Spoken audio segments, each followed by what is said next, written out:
Hi, everyone. I think we're going to go ahead and get started. First of all, thanks to all of you for being here, and thanks to people who are tuned in remotely. Really appreciate it. My name is Rachael Kimmerling. I'm a product manager at Helium Mobile, and I'm going to be your guide through this panel, Unveiling the Future, blockchain's role in wireless connectivity. Yeah, get excited. We're going to unveil the future today. Thank you. And joining me today is Dan Thygesen from T-Mobile. He's the Senior Vice President of Products, Partnerships, and Growth. And Mario Didio, who is the General Manager of Network at Helium Mobile. And for those of you who don't know, Helium Mobile, I think, is a really exciting, this is the perfect topic for us to host a panel on, right? Because we're right at the intersection of blockchain and wireless connectivity.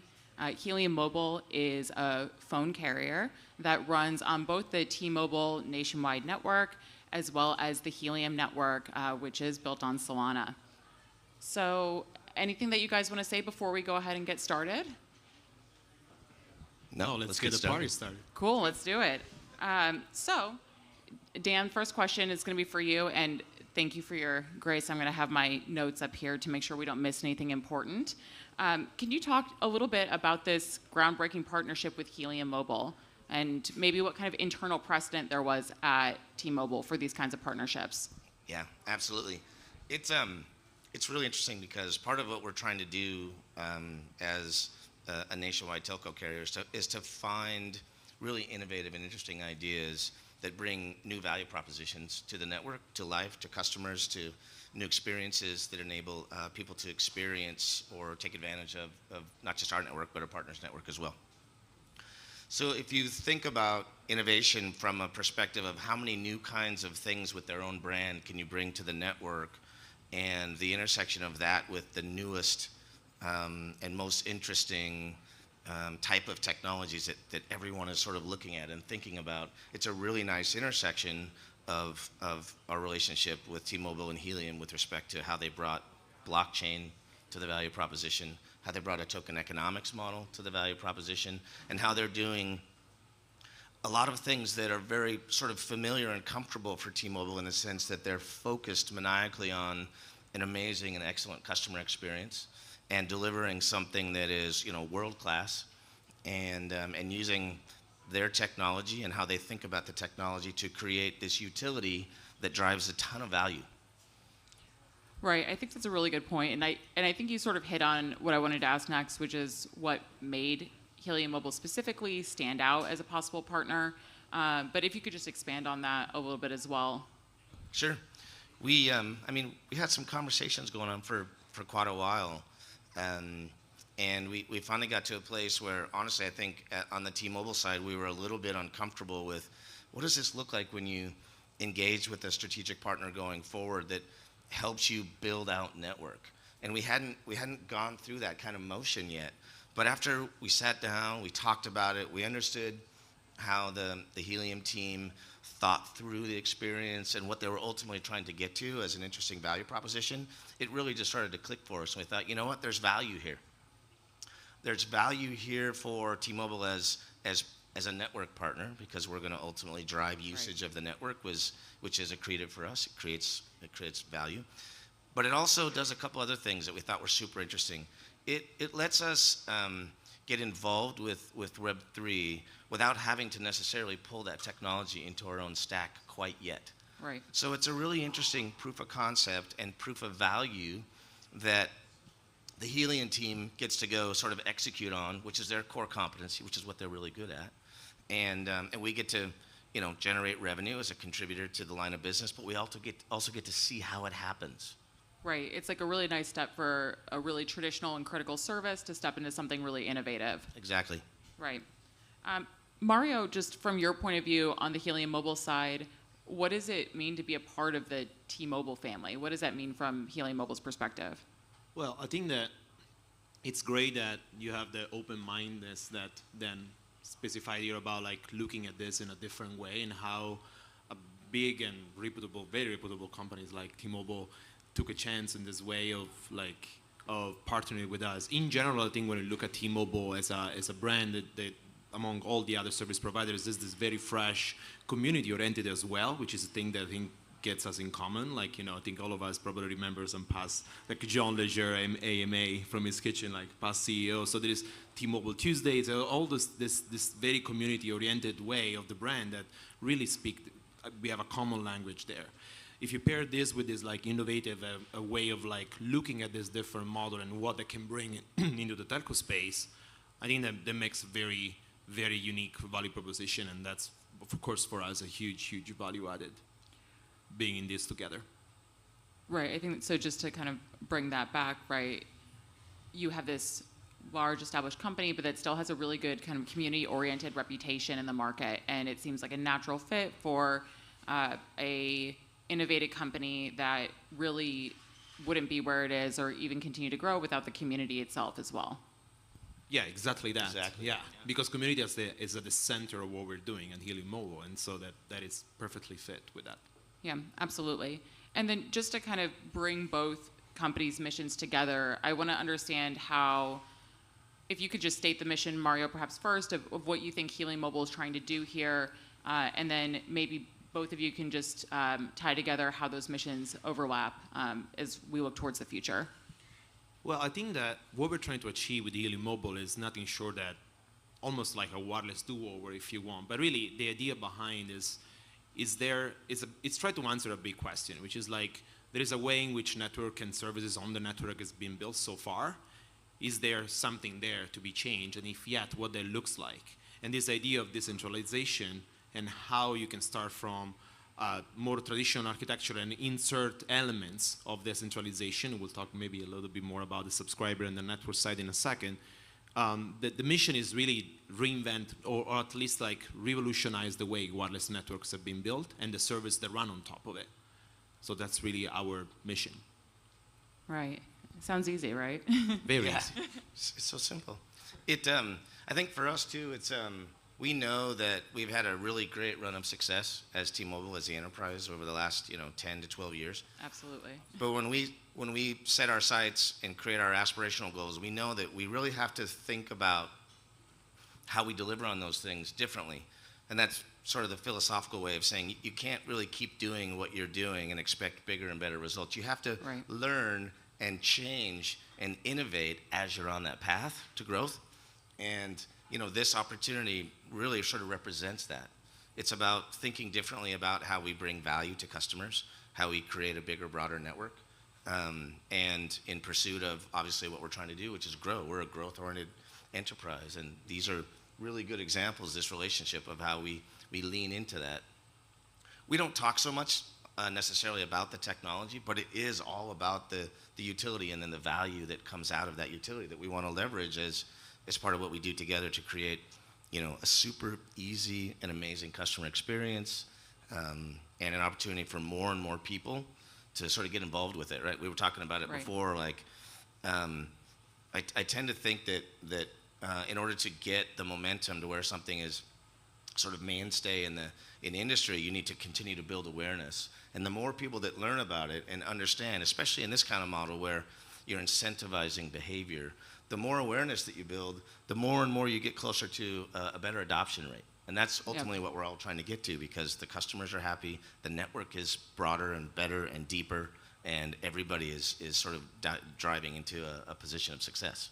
Right, and just overall like more community engagement with the products and services that they use every day in this approach. That's right. I think that leads us, you both brought up the network and the utility a number of times. So Helium Mobile uses a hybrid network model. Mario, can you talk about what that means, just first and foremost? Yeah, so basically starting from, if you wish, from why a hybrid network model for the ones that they're not like so familiar. It's like, traditionally networks are being centralized. There is usually one, way of delivering connectivity to customers. And when we talk about hybrid model in our case is this idea of combining multiple different networks to still try to reach out the customer and provide connectivity in a seamless way. So in our case, we have T-Mobile as a partner, so we do have our Helium Mobile subs have T-Mobile coverage, and wherever they are within coverage of our Helium mobile hotspot, they will be seamlessly onboarded and utilize the coverage provided by the hotspot. So we have this hybrid model in which the user seamlessly moves in and out of different coverage areas and different access technologies that make that possible. It's easy to say, harder to be done in a seamless way. Sure. But that's really what we're after. And I think that when we talk about growth, it's pretty clear what the mobile industry is doing in terms of mobile data consumption and mobile data growth. But if you look from a point of view of infrastructure building, the traditional infrastructure building seems to be tapered in terms of like capped, in terms of how much we keep innovating and keep investing in the network. So this idea of utilizing a hybrid model is to bridge that gap between the traditional infrastructure building and ever-growing data consumption that we have on the mobile side. Right. I think that's really well explained. And just to bring it back to the consumer impact itself, right? Like, how does this benefit the everyday consumer through this kind of network expansion? What impact will they see? Well, the impact that they see is that there is more coverage for them to utilize. Right. So it's better user experience in general, especially when we are directing when coverage is created where it's needed the most, like in shopping mall or venues or where there's high footfall data. That's where the Helium mobile subscriber will be able to experience even more user experience and more better user experience. And from a point of view of creating communities, one of the things that we do as an our model is this idea of actively participating in the network building. So if you decided to do so as a Helium mobile subscriber, for example, you can decide to share your location with us, and then that location gets utilized to then turn it around and show to our deployers when coverage is needed the most. So hotspots will start showing up where our subscribers are telling us where it's needed the most. So that cycle is how that growth and that gap gets filled in a strategic and very pointed way. Right, so like targeting coverage build out based on subscriber location and subscriber need. Correct. Okay, so what does this have to do with crypto? Where does that come into play? Well, exactly. That is a great, because then at that point you can see like both sides of the equation. The subscriber, so you share the location and you get potentially earned rewards for what we call discovery mapping. And on the other end is that if you're a deployer, if you're someone that has the possibility to deploy coverage, then you can buy the mobile hotspot, you can deploy it, and then you can potentially earn rewards proportionally to the amount of data that gets through the network and also proportionally to the amount of coverage that you're creating. So the blockchain is this engine incentive that then talk about in which that behavior gets shaped with the end goal of creating this superior and ultimate user experience. Yeah, okay. I think that makes a lot of sense. And then, Dan, from your perspective, just thinking, from the way that networks have been built, the way that coverage continues to grow or be maintained, how does the hybrid model, at least Helium Mobile's hybrid model, change how you envision the future of legacy networks like T-Mobile's, for example? Well, I think it only gets better and better and better. I mean, we tend to think of network from, sort of in the simplest form, two dimensions. The first being, like, how broad is the network and how does the coverage footprint sort of reside nationwide? And the second dimension is then how deep is that? How much service can you actually pull down or push up as a function of that network? If you think about what Mario described and how we're building out the network together, both of those things are getting better and better and better, especially as we continue to scale together. So the more people that build network in the areas that need it, and the more people that go add network to places where it didn't exist before, it's win-win. And the ultimate result of those two things together is your customer wins.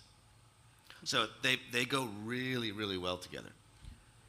And just like thinking more broadly about the future, as we continue to see the growth of more decentralized infrastructure and community ownership of that infrastructure, how do you both feel about how this might impact mobile landscapes more broadly? Well, I think it has a huge potential, and I truly believe it. And as I think I was speaking with someone, like I come from the telco space, I'm pretty new to the crypto, but as soon as this model landed, what showed is that idea that other service providers, T-Mobile is one of them, that they they came with us together, but others can actually accept that model and potentially be part of that. So I do think that we are on the verge of something really big in terms of how networks have been built. Speaking of roles and communities, one thing that I do love about what we're doing, it is this community-oriented, it just goes, right now is very centered about subscribers and deployers, but there is a space for everybody. So this is a community in which we will have hardware manufacturers, we will have service providers, we will have deployers, we will have hosts, we will have installers. So there is communities within the bigger community that we're growing. I think this is going to get better and better and better as we move forward in the model. It's like a full ecosystem. It's a full You're ecosystem. describing a full ecosystem. Yeah. Any thoughts from you, Dan, on that kind of like same visualizing? Since we are unveiling the future here, right? Visualizing what the futures of these mobile networks might look like with increased community ownership of infrastructure and decentralization. What do you think some of the benefits that might come out of this are? Well, innovation for sure. Like there will be new types of services that are created because of these kinds of networks that we build together. It's similar to when T-Mobile took a pretty commanding lead in rolling out 5G as a technology across the networks. Certainly in the States, we have a standalone, nationwide standalone 5G network as well. There are a lot of things that are now being developed pursuant to that capability being available, the Right. 5G technology. So I think as you start to think about how Helium and T-Mobile do things together, that creates opportunities for lots of other people, back to the sort of the ecosystem opportunity where people recognize that this network is sort of unique and special and then can go build something, on top of that. Right. So it's a multiplier effect. Yeah, absolutely. And I think even overall, right, there's also this really interesting emerging sharing economy that has really come out in the past couple of years too. Mario, I know that you had some thoughts on this. I don't know if there was a little bit more you wanted to kind of highlight there. I think there is something that to be said about how this idea of community has been in the past 5 to 10 years. So like about this sharing economy, if you wish, in which we do see some example like Uber, like Airbnb and others. But there are some interesting parallels that we can run in the same way, and especially when we look at deployers in our sense, Right. that there is like untapped wired connectivity that, thanks to the Helium mobile hotspot, we're able to like make it surface to the wireless side. It's almost like an equalizer, if you wish. And I think that the services on top that Dan was referring to, I think it's absolutely where this is going, because the moment then when you enable that part of community power, community-owned, people-powered network, then there is an ecosystem of services that can run on top, just like those other economy, like sharing economy example that I was mentioning before. So I think that's definitely one of the most powerful thing that there is a play here at the high level. Right. So, we're just definitely in like this kind of, I don't want to use it's not scary, right? It's not the brave new world. There are a lot of really positive things that come out of it, but there's just been a lot of changes in the last couple of years. And I was joking with you the other day that growing up, the first thing, your parents teach you is, don't meet strangers on the internet and don't get into the car with someone you don't know. And now I do that like almost every single day. So you never really know, right? Yeah, it's a mindset. Yes, it's a mindset. And you just have to think about things a little bit differently. And Right. Dan, I think that's what you keep saying as well, is that the ways in which we experience connectivity are rapidly evolving. And it's like the kind of open-mindedness between the two very different approaches to doing business, like coming together and creating something fantastic, right? Yeah, With a common that's denominator, right. which is the user experience. I think. Yeah, yep, Yeah. that's right. So shifting gear, well, before we shift gears, maybe let's bring it back to challenges. I think we're painting like really nice pictures, but what do you see as like the big hurdles that you'll experience as you integrate more with decentralized infrastructure and community ownership? Dan, do you want to start? I'll start. I think conceptually it's super cool, but there is inherent risk. Sure. Decentralizing in some cases can mean you're taking the responsibility and the accountability for something out of the people away from the people that actually might be really good at doing those things, at managing those things, and you give it to people that they want control, but they might not know what to do with it when they have it. The simplest example is geez, if you really just make everybody completely responsible for their own keys or for their own password, Right. people forget. And so you have to really, I think you have to think through the consequences of decentralization in many cases to make sure that that the end result is value and not just the fact that you're decentralizing. Because to decentralize something and then basically cause a bunch of pain, that doesn't make a lot of sense. But you want to know that before you embark on that journey. Right. There's a scalability issue with things like expertise, and I can't be trusted to manage my own passwords. That's a really great example.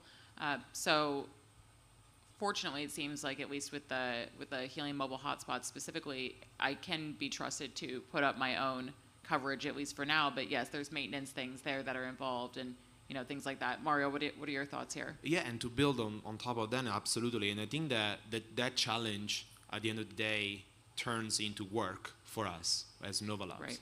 and Helium Mobile, which is whatever we do, we have to make sure that we build an ecosystem that is sustainable and scalable. For example, and it's when you say like deploying a Helium mobile hotspot, well, the user experience for a deployer needs to be as easy as possible, and the way the network gets validated and the way the quality of service that we deliver on the network, that is something that we have to constantly strive to abstract so that we simplify for the deployer, so it gets simpler and simpler for the deployer to actually deploy and create those quality of service, those key performance indicators that we can utilize to then talk to service provider. Then of course, just like us, they are focused on the customer experience. Actually, Dan and I, we just talking right before the panel about this, about how we continuously monitor, for example, the Helium mobile network in terms of speed and heartbeats and things that are there for guarantee the quality of service. So the challenge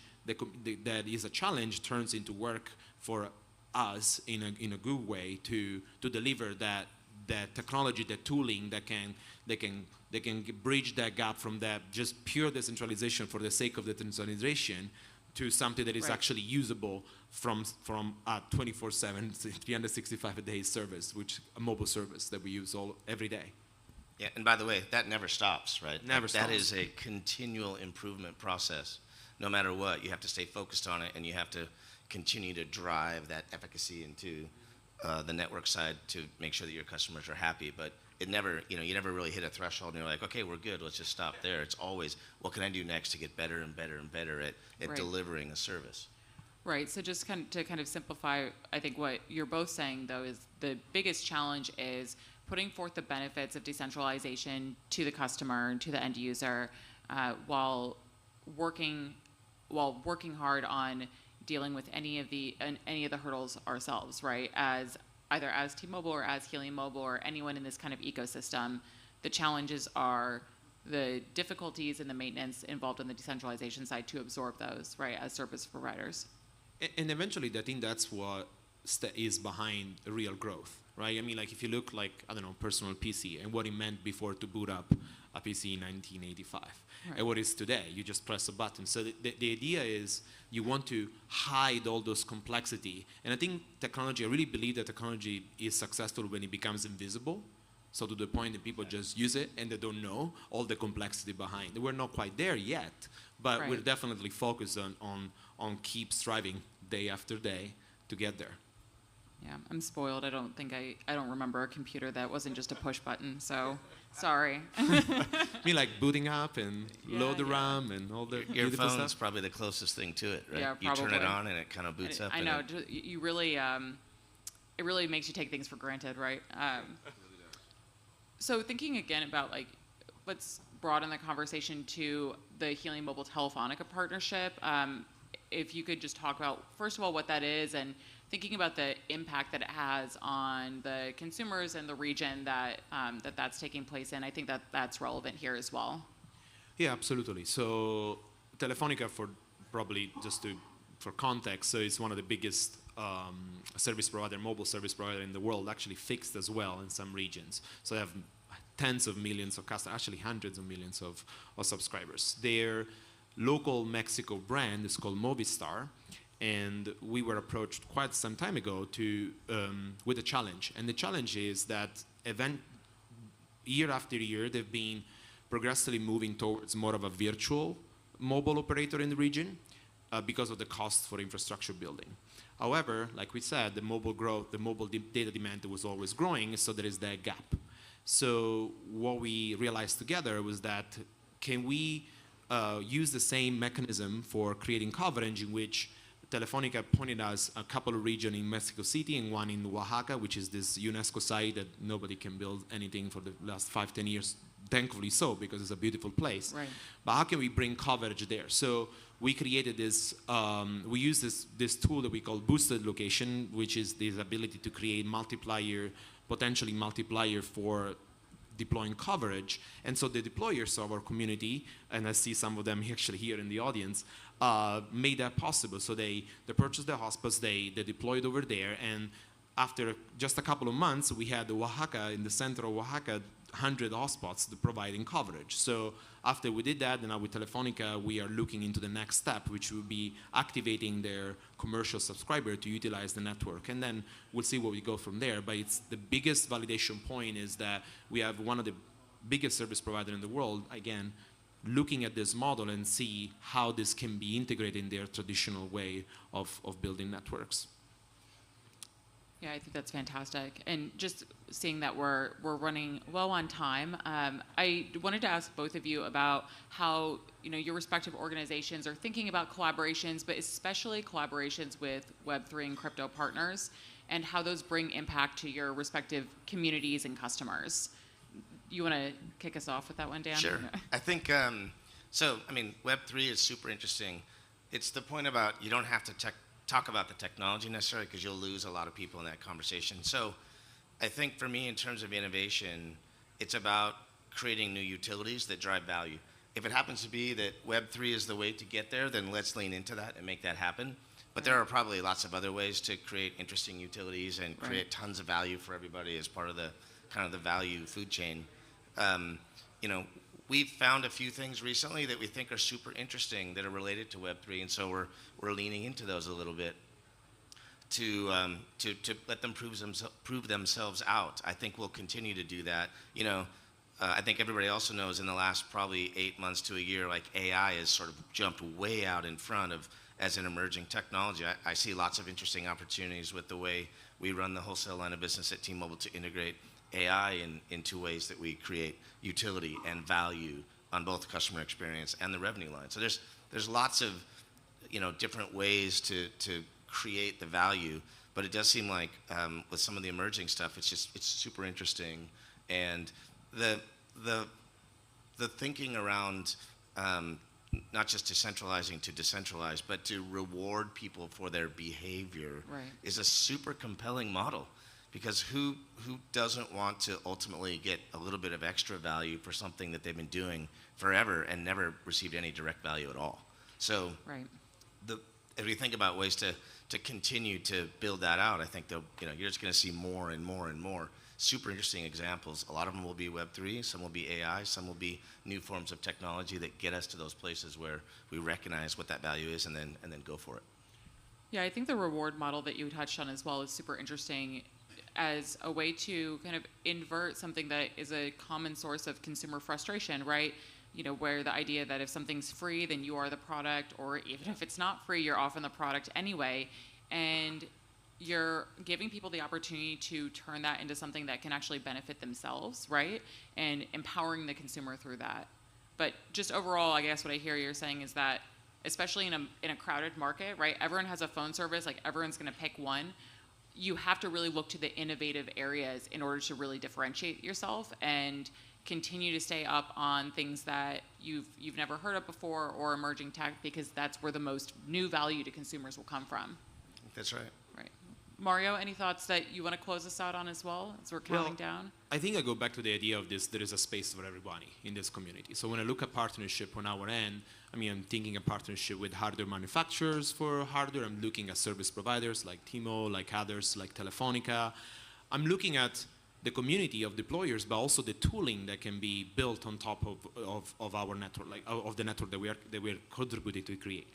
So I think we built a lot of the core technology, but there is already a lot of tooling around, and there is a lot of Web3 development of third party that they are building tooling on top of the of the basic network, that I think it makes it very exciting for future services that run on top. And so I think that's a lot of those partnership and enablement, I should say, that I think we are definitely looking forward to keep doing it. Right. We're all very focused on, what we're working so hard to create, and the partnerships can expose us to, additional areas to add value as well. Well, I want to thank both of you and thank all of you for coming to join us here today. And, we don't have time for questions up here, but we'll be around. Enjoy the Sunset Room, and thank you for coming. Thank you. Thank you, Rachel.